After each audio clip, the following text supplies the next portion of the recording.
So good afternoon, everyone. If you'd like to grab a seat, we're going to go ahead and get started here. I want to thank everyone for joining us in person, and those of you for joining us on Zoom remotely for our second to last lunchtime expedition presentation of 2022. Sorry for those of you on Zoom. Thanks for working through that snafu with us. It should be up and running. If not, this lecture is recorded, so you'll be able to find it later. My name is Korenko. I'm the curator of the Draper Natural History Museum, and I also want to acknowledge and show my appreciation for Amy Phillips, the Draper curatorial assistant that is in the background here running all of our AV. So thank you, Amy. Quick couple announcements, and this one goes for myself as well. Please take a minute to silence or turn off your mobile cellular device. Thank you very much. We will also want to take a minute to thank our sponsors, Sage Creek Ranch and the Nancy-Carroll Draper Charitable Foundation, who help make all of our lunchtime talks and our Draper After Dark programs possible. So yeah, don't be shy if you're on the outskirts. Feel free to come on in and find a seat. If those of you would help them navigate those aisles, that would be greatly appreciated. We also want to thank you all for being a part of our lecture series. Turnouts like this really encourage us to keep these programs going. So we're thankful for all of you for spending your valuable time being here to listen to these lectures and presentations. And also those of you joining us on Zoom. I know we can get a little burnt out on screen sometimes, so really appreciate your attendance. And that tells us that these are important and these matter to you. These lectures are being recorded, and they will be uploaded and available on YouTube, usually within 1 to 2 business days following the presentation. So if you've missed any of our previous talks dating back to 2018, you just go to youtube.com, search Draper Natural History Museum, look for the bear icon. If you hit subscribe, you'll never miss an upload. And you can find all of our presentations back there. If you'd like to be added to our email list, just flag me down after the presentation. I'll swing by, we'll get an email. And once a month, you'll receive a notice anywhere from 1 to 2 weeks in advance of upcoming presentations. Today we have the privilege to hear from Drs. Cheryl Jaworowski and Dr. Henry Heasler. Dr. Jaworowski is a Wyoming professional geologist, researcher, and science educator. She received her Master's of Science and a minor in remote sensing and her PhD in geology from the University of Wyoming. Positions held include the federal government with the Yellowstone National Park and the U.S. Geological Survey. In academia, she has worked with the Laramie County Community College, University of Wyoming, and University of California Berkeley. And in the private industry, she's worked for Northrop at NASA Ames Research Center. She has published 28 peer-reviewed journal articles, 2 book chapters, 40 conference proceedings, and 101 Yellowstone National Park Geology Program Technical Internal Reports. Her main research interests are Quaternary geology, geologic field mapping, Yellowstone volcanic ashes, and thermal infrared remote sensing. Dr. Henry Heasler is an independent geologist who received his PhD in geology from the University of Wyoming in 1984. Positions he has held include supervisory geologist at Yellowstone National Park for the National Park Service, coordinating scientist for the Yellowstone Volcano Observatory, representing the National Park Service, research scientist at the University of Wyoming, and associate director of the Institute for Energy Research at the University of Wyoming. He has published 54 peer-reviewed journal articles, 11 book chapters, 73 conference proceedings, 23 University of Wyoming technical reports, and 97 Yellowstone National Park Geology Program technical internal programs or reports. His main interests are terrestrial heat transport, geothermal systems, and the mapping of geologic structures. So without further ado, please give our presenters today a very warm welcome.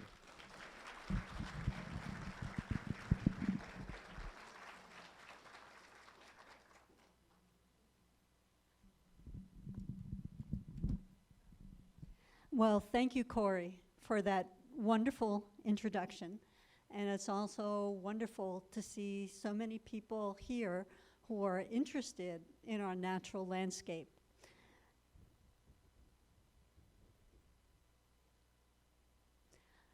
The purpose of our presentation today is both of us hope that by the end of our time together, you'll have a greater appreciation for our landscape, our wonderful, beautiful landscape that surrounds us. So a better understanding of also the last two great ice ages that helped to shape the land we live in, and also the evidence that we as geologists look at, but you can see around you just as easily as we can. So we're going to sharpen those geology eyes today. And we'll also see in this presentation a little bit of indication of the paleorivers in the Bighorn Basin. And I know it's not as good as being outside, but I hope you enjoy this virtual road trip. We're going to start at the Beartooth Plateau, head to Sunlight Basin, come up over Dead Indian Hill, and then towards Clark and Cody for our evidence, for looking for the evidence all around us. And the wonderful picture that you see here is some of the landscape that I hope you'll have a better understanding for.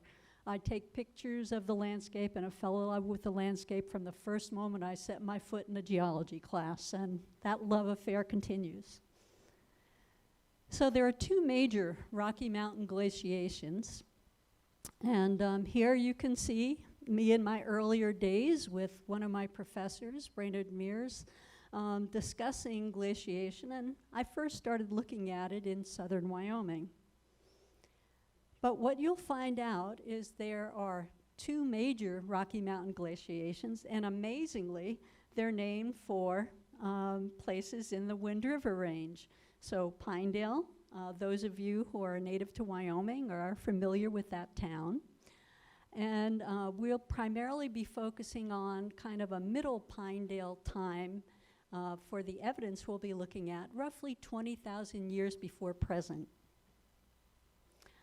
And we'll see a little bit of the evidence for the earlier major Rocky Mountain glaciation, which is the Bull Lake. And you can see here on my slide that I have it noted that there's a late and early Bull Lake. And we're going to focus on the late Bull Lake, which is roughly estimated to be about 150,000 years before present. Okay. Just like in Saturday mornings, you got to start off with a cartoon. So this is a cartoon that Dr. Mears had done back in 1987. And what it shows are some of the major landforms that you can see. So I'm a person who likes to start out with the big picture, then you can get down to smaller scales. So first off, we're going to be focusing on things called valley glaciers or an ice sheet. And on this cartoon, it's the valley glaciers that are depicted. We'll also see some evidence for moraines, and it's a lumpy, hummocky type of landscape that you see. We'll look at benches, which are very, very common in the Bighorn Basin and many other places in our neck of the woods. And a bench is basically a landform that's flat on top and it slopes on all sides. And then we'll also look at some of the terraces in our area. And a terrace is a little different than a bench. It's got a flat and then a slope on one side. We'll also see some evidence for glacial outwash, and you can see how that's depicted in this cartoon.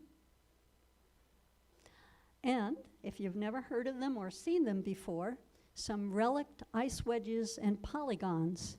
And on this cartoon, you see a landscape view of a polygonal network on the ground. So that's the cartoon of what we're going to be looking at. And then we'll look at what we see as we do our tour. So one of the things I want to point out was one thing I first learned from Dr. Brainerd Mears, that in a large area of northwest Wyoming, there was an ice sheet that covered everything but the high peaks. Elsewhere, alpine glaciers were in the high mountain and spread down from stream valleys onto the edges of the basin, and they were stopped there by rapid melting at the lower elevation. So once again, we're going to start with our big picture, looking at the glacial geography of Wyoming. And on this map, you can see the yellow, which is a lot of wind-blown deposits, and that should come as no surprise that we have those in Wyoming. And then you'll also see in the mountains kind of white and turquoise blue indicating the large ice sheet that was over Yellowstone National Park. You'll also see the ice cover that was over the Wind River Range, the ice that was on the Bighorns, and then in the southern part of the state, the Snowy Range and the Sierra Madre also had ice. But you may also notice on this map, and I'll see if I can point them, oops, I'll go back and get my pointer here. You'll also notice these little V's. Those are all ice wedges. So they're found throughout the state, and if you've never seen one before, you're in for a treat.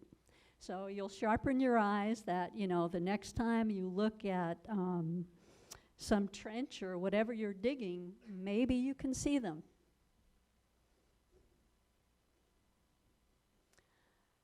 Now this map that I just showed you of the whole state didn't really go into detail on what we have here in the northwestern part of the state. And one of my other mentors was a person by the name of Dr. Kenneth Pierce. And in a field guidebook in 1992, he made this statement: after years of struggling with a perplexing Pinedale record, we have come up with a history so complicated that it's a challenge to follow. So I'm going to simplify for our time together so that you have a beginning understanding of what we now know. So this is a map of our part of the country. You can see the town of Red Lodge, Bear Creek, Clark, Cody, Wapiti, that is in the basin. And to the west of all of those basin towns, you see a large area that's colored white. You also see some areas that are purple or purple-blue, and those areas were above this massive ice sheet that covered the area to the west of us. You'll also notice on this map, two white blobs.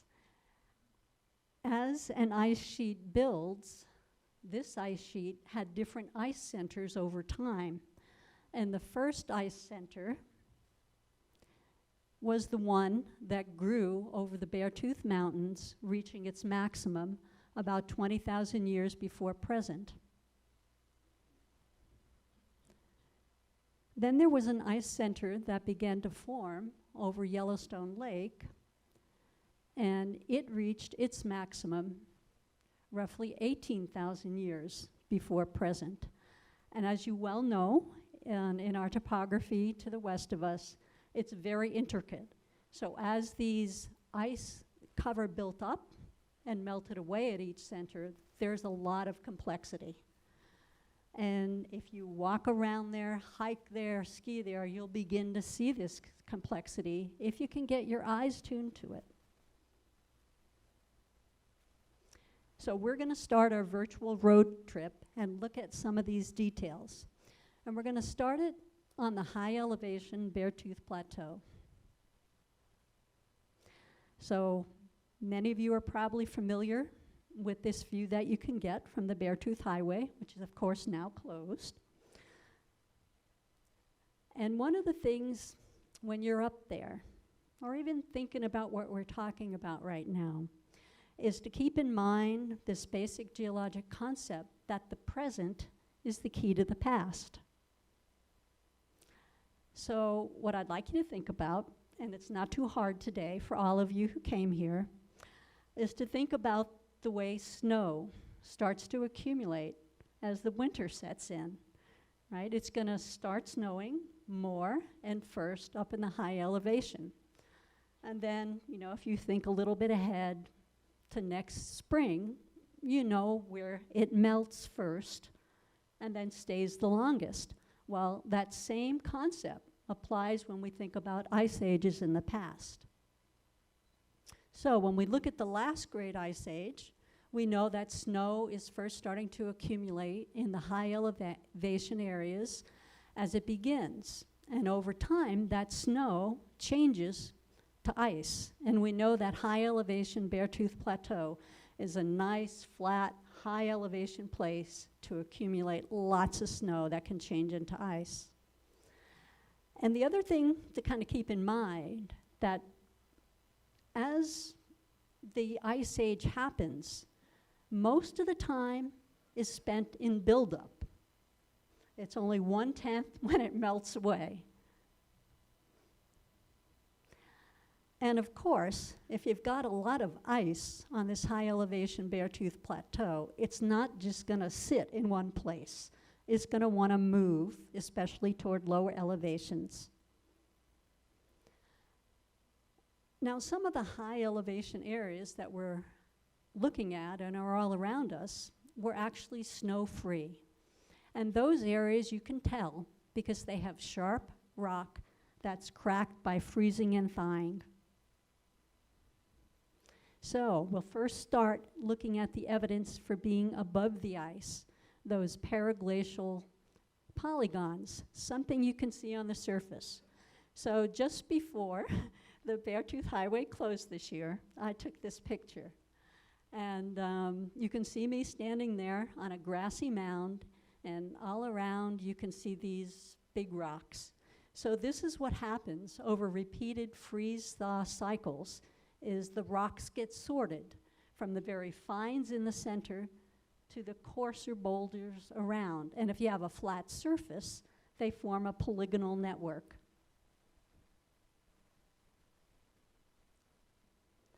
Now, what you also see is something like Sawtooth Mountain.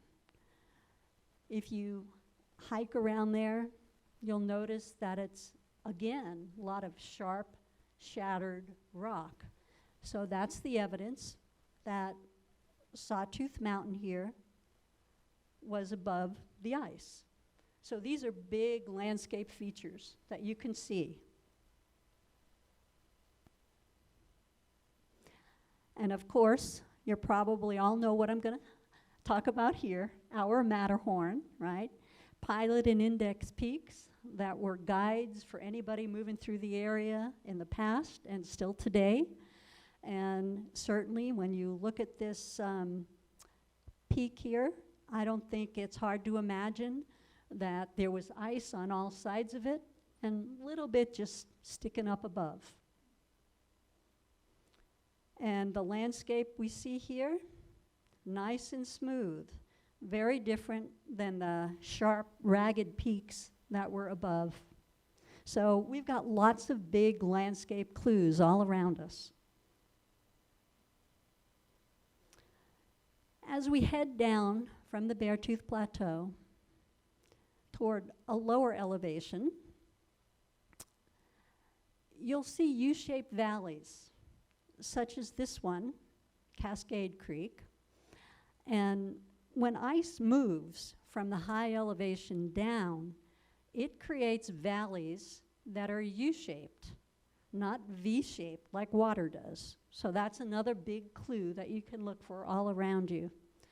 And of course, if you're looking in the foreground here, you'll see granitic boulders, and it's not hard to imagine where they came from, right up on the plateau.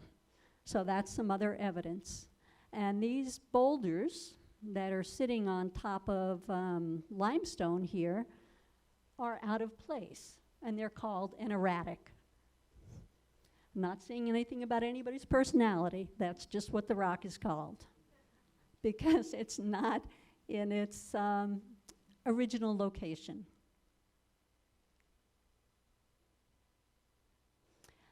Another big landscape feature that you can see, one of the things that ice does, it not only carves these U-shaped canyons, but it also streamlines topography. So if you look at the granite, you can see basically a smooth granite knob. And if you look at limestone, you can also see that these hills have been smoothed. So again, these are big landscape features that you can see and start figuring out where the ice was. Maybe you just thought it was pretty scenery. Okay. So hopefully you're being trained to look with geologist glasses.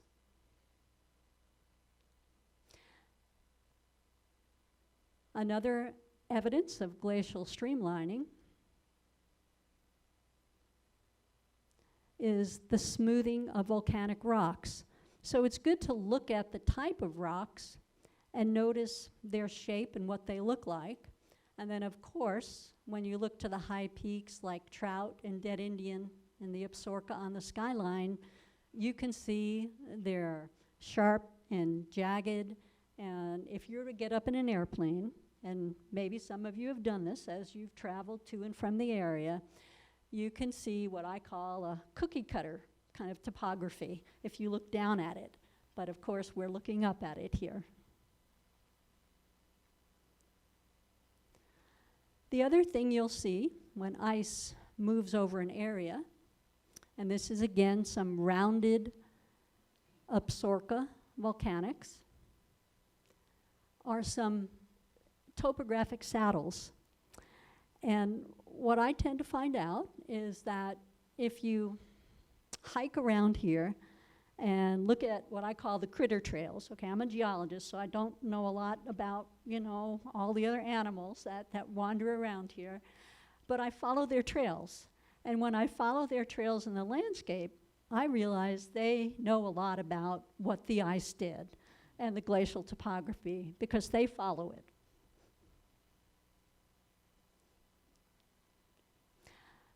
Now, beyond the landscape, if you start looking at a different scale, what you'll find is glacial polish. So this granitic rock has been polished.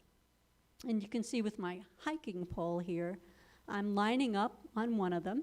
You can also see how this polish can get eroded.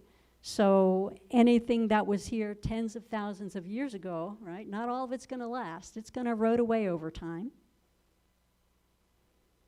And what you can also do with these wonderful little devices called iPhones, get some apps and mark out basically what way the ice went. And you can see here, it's basically north-south.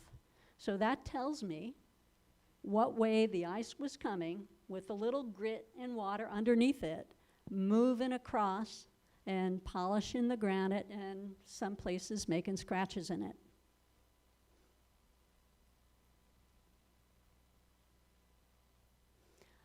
Okay, another picture of an erratic.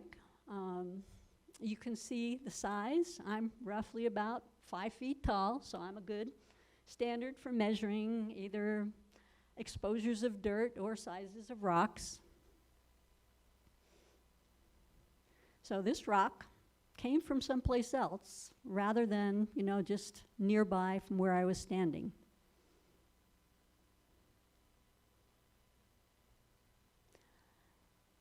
So where we are now is on a terminal moraine, which is right here, this grassy hill, looking west toward the Absaroka here, and into Sunlight Basin.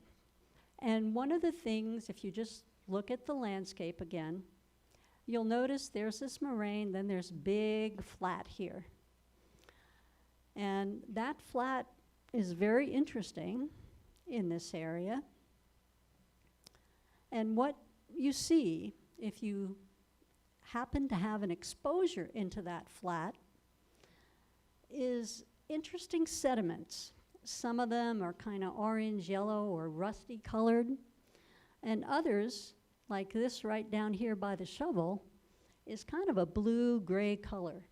What that tells me, when I see those muds, it was deposited in some body of water that didn't have a lot of oxygen in it. That's why you get those blue-gray colors. And this kind of sequence that you see from blue-gray to something more oxidized is actually very common as you go from your late glacial muds to something much younger.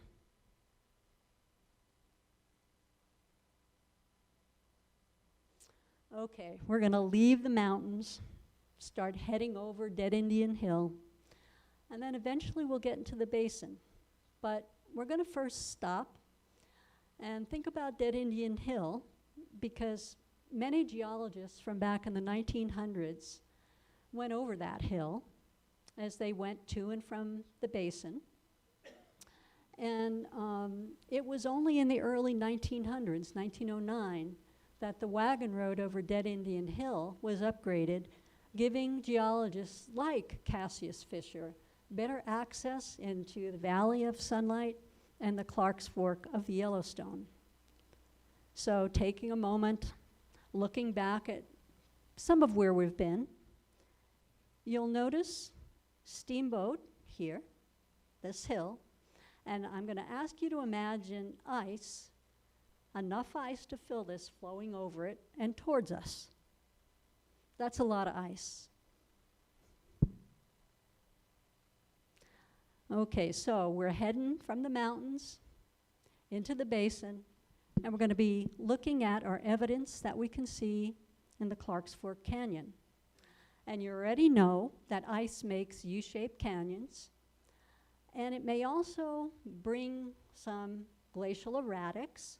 It can also facet them as that ice is moving and bringing the debris from the mountains to the basin. So here's our nice U-shaped valley. It shouldn't be hard for you to imagine ice coming from there, bringing these granitic boulders from the Beartooth Plateau and depositing them just by the mouth of the canyon on the basin floor. Another view of it, okay, so going down the road, heading east, and you'll see this rounded shape. That is the Pinedale Terminal Moraine, and that is the one that has been dated roughly at about 20,000 years ago. So that's one of the outlet glaciers from that massive Yellowstone ice sheet, right, with its first ice center on the Beartooth Plateau. So you've got some amazing stuff out there next time you drive to look at and think about. And of course, as ice is melting, and as I mentioned, very rapidly toward the end, you sometimes get a lot of water coming out. So you can get breaches in these, you could say almost earthen dams is what you could call terminal moraines, and you can get a lot of water, mud, and rock just moving out relatively quickly from there. So what you also notice here is this terminal moraine and then a flat that the road is on as we head east. And that physical tracing from something flat right into the moraine is something that geologists do to help them tie things together before they date things, right? So you physically walk the landscape. And one other things that I learned in my graduate studies was from Professor Mears, who said it's deposition that makes the ground flat. So if you remember nothing else from this talk, okay, that's a key thing as you go around the landscape. It's deposition that makes the ground flat. So, and evidence of that deposition is Chapman Bench itself. And it is the Bull Lake Age, which I said earlier was about 150,000 years before present. And so you can see it's got a relatively flat top. And if you look here at the older sediments that are dipping, you'll see that there's kind of an angle that it forms between the top and this, another classic geologic concept. So there's a lot to see out there. Now out in the basin, and especially those of you who have been here in the winter, it's no surprise there's a lot of wind and cold. And it was even more so during the Great Ice Ages. And one of the things that you can see at Polecat Bench, which you see right there, is these ice wedges. So on top of the Beartooth, we saw them on a flat landscape as a polygonal network. But if you get a cross-section, a vertical cross-section in a trench, you can see many different shapes. And these are common throughout Wyoming, whether they're on Polecat Bench or many other places. So I'd say keep your eyes open when you're digging. Maybe you'll come across one of these. So what happens is when you get a cold snap, the ground breaks or cracks, and it cracks repeatedly in one place, and then that crack gets filled in with sediments. So that's an example of old cracked ground. And on Polecat Bench, there was an estimate of how cold it was. And at that time, it's estimated that the mean annual air temperature was roughly 16 degrees Celsius or 30 degrees Fahrenheit colder during that time period to get the ground to crack.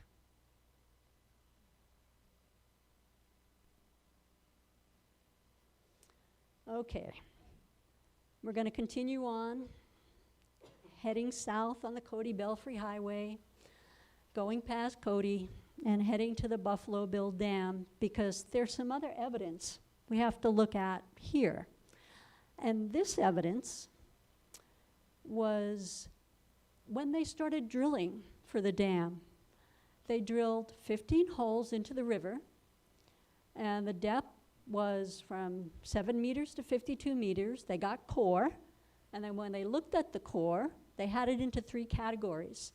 They either classified it as sand, gravel, and boulders, or rock. And it was very confusing when they looked at the fill that ranged from roughly 30 feet to 100 feet. So in 1904, they did this drilling, which took a long time, and you can imagine with what they were drilling through why it would take so long. But they were very puzzled in the drilling. And as the excavation progressed, they found an intricate pattern of coalescing potholes along the walls and bottom of the gorge. So, when you look at those early photographs, you're going to see the fill that was being excavated and these amazing potholes from large amounts of water coursing through the canyon, right? And that's erosion. And that's evidence of basically rapid melting of ice in the mountains, in the canyon. And this was discovered by their excavations, but by many other geologists later understanding the really true nature of it. So let's put this in a little different picture right now. This is a satellite image of what we've been looking at. So we started up here on the Beartooths, came on down into sunlight, went over the Chief Joseph Scenic Highway, came down to the Cody Belfry, went up to Clark, looked at our evidence there, looked toward Polecat Bench, and then came on down here to the side of the Buffalo Bill Dam. And we're going to end up roughly in this area. But before we look at some of the last evidence, I'm going to show you what geologists do with all that evidence that we've been looking at. They put it on a map. So same area, okay, this may look confusing, but just think about it for a minute. You've been walking all over the area for years, and you have to compile all the information. And that's essentially what they did. And I'm going to draw your attention to the yellow areas. So here you can see all by Clark. There's a lot of yellow deposits. Chapman Bench is yellow. By Cody, it's yellow. Through Ralston, Willwood, Powell. Okay, that tells you the deposits that are related to the glaciation in the mountain. It gives you your general picture of where they are. And so we're going to focus now on these terraces that are along the Shoshone River. And people have been studying these for a long time. One of the first people was a person by the name of Mackin back in 1937, and he recognized many levels of erosion that he could see, and he thought it related either to stream capture or some time of stability. Well, let's look at the Powell Terrace, which we know now is about Bull Lake age, or 150,000 years old. And it's a lot easier to see the Powell Terrace when you look at a 1909 photograph. It's easy to see this is a nice big flat, not too many houses there, polecat bench in the background, and that relates to one of the major glaciations in the past, not the most recent, but it does relate to that glaciation. And then as we look at the Cody Terrace, we know that the gravels are interrupted by the canyon. We already looked at that canyon. And the gravel in the Cody Terrace is believed to correlate to a terrace complex in the South Fork and the valley train from the moraine at Issawa. And just like we saw in the Clark's Fork Canyon, you saw the moraine and then you saw the flat plain. That's what Moss and Bonini in '61 were talking about. They used some seismic work to help them determine that there was large amounts of gravel that made the terrace flat. So the Cody Terrace that we see here, these gravels overlaying the travertine and the dipping rock, is of Pinedale age, and we know roughly that was when ice was melting in the mountains. So sometime, 20,000 to 18,000 years ago, these gravels were coming out. So in summary, while you sit and ponder here in the audience, or maybe some other time in the landscape, you can see glacial evidence in the mountains, like streamlined topography, polish and striations or grooves, the places that were above the ice or the nunataks, the hummocky topography of the moraines. You can also see lake glacial muds. And in the basin, you can see evidence for the ice or the melting ice. So you can see things like the glacial outwash or the terminal moraines by Clark, the potholes in historic photographs that were found in the Shoshone River Canyon, the glacial fluvial terraces that we drive all the time between Cody and Powell, and relic ice wedges, such as what were found on Polecat Bench. So I'm going to leave you with this image from the Beartooth that you know right now is accumulating some snow and was the first ice center during the last great ice age, the Pinedale. That had its maximum roughly 20,000 years ago. And as always, as I was taught as a graduate student, more work needs to be done. There's a lot out there. What you've heard is a summary of what people know to date, but I'm sure there's much more that needs to be discovered. And with that, I'll open up the room for questions.